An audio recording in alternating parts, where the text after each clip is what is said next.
একটা বন্য প্রাণী, এটাকে যদি প্রশিক্ষণ দেওয়া হয়, তরবিয়ত প্রদান করা হয়, এটার মূল্য বেড়ে যায়। কুকুরের ভেতরে কিছু কুকুর আছে যাদেরকে প্রশিক্ষণ দেওয়া হয়েছে, কুকুরগুলো ভালো খাবার খায়, কুকুরগুলো ভালো শ্যাম্পু, ভালো সাবানের গোসল পায়, তারা গলায় সম্মানের ব্যাজ পায়, অফিসার হিসেবে র্যাব অফিসে তারা চাকরি পাওয়ার উপযুক্ত হয়ে যায়। একটা কুকুর হয়েও প্রশিক্ষণের মাধ্যমে তার দাম বেড়ে যায়। এমনকি হিংস্র প্রাণীকেও যদি প্রশিক্ষণ দেওয়া হয়, হিংস্র প্রাণীটা প্রশিক্ষণের মাধ্যমে ভদ্র হয়ে যায়। বনের সিংহ, বনের বাঘকে মানুষের সাথে ঘরের ভেতরে বসবাস করতে দেখা যায়, প্রশিক্ষণের মাধ্যমে মানুষের বন্ধু হয়েছে, মানুষের সাথে ঘুরে বেড়ায়। মানুষ যে সুইমিং এ গোসল করে, মানুষের সাথে সে সাঁতরানোর উপযুক্ত হয়ে যায়। প্রশিক্ষণ যদি বনের একটা হিংস্র প্রাণীকে ভদ্র বানাইতে পারে,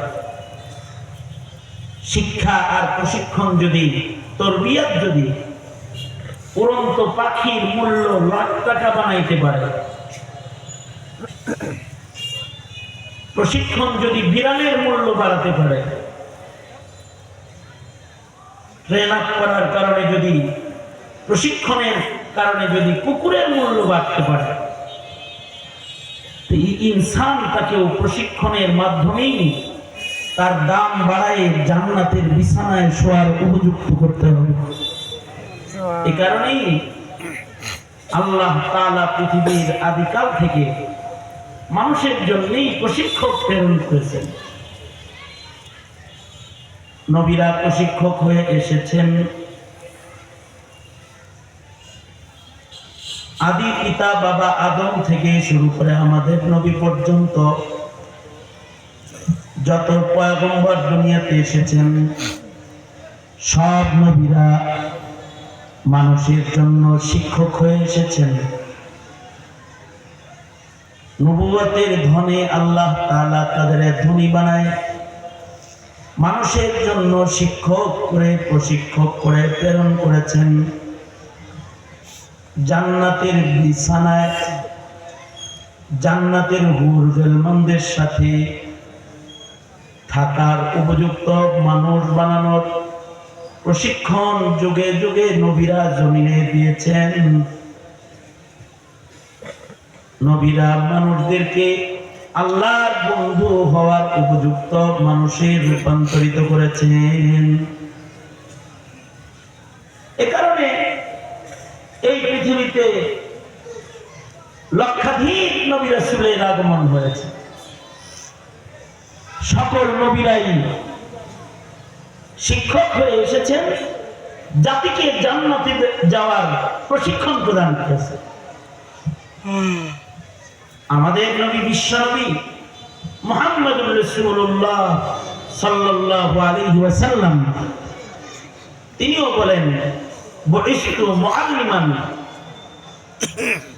নবীজি বলেন, ক্বালা রাসূলুল্লাহ সাল্লাল্লাহু আলাইহি ওয়াসাল্লাম, বুইসতু মুআল্লিমান। আল্লাহ তাআলা আমাকে শিক্ষক হিসেবে প্রেরণ করেছেন। বন্ধ করো।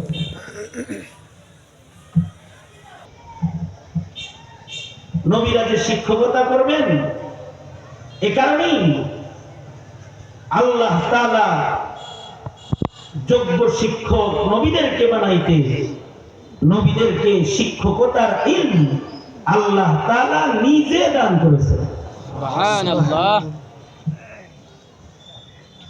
যত নবী দুনিয়াতে এসেছেন, সব নবীরা দুই জিনিস নিয়ে এসেছেন। এক নাম্বার, নবীরা আল্লাহ পাকের তাওহীদের দাওয়াত নিয়ে এসেছেন। সকল নবীরা জমিনের মানুষদেরকে বলেছেন কুলু লা ইলাহা ইল্লাল্লাহ, বলুন আমার সাথে লা ইলাহা ইল্লাল্লাহ। নবীদের এই দাওয়াত যারা কবুল করবে তারা জান্নাতে যাওয়ার উপযুক্ত। সুবহানাল্লাহ। আল্লাহর রাসূল বলেন তাওহীদের কালিমা যারা মুখে উচ্চারণ করবে তারা জান্নাতে যাওয়ার উপযুক্ত। আল্লাহর রাসূল বলেন মান ক্বালা লা ইলাহা ইল্লাল্লাহ ফাদাখালাল জান্নাহ, যে মুখে বলবে লা ইলাহা ইল্লাল্লাহ সে আল্লাহর জান্নাতের মালিক হয়ে গেছে। সুবহানাল্লাহ। আল্লাহর জান্নাতের মালিক হওয়া মানে আল্লাহর কাছে যাওয়ার উপযুক্ত হয়ে গেছে। কারণ আল্লাহকে জান্নাতেই পাওয়া যাবে।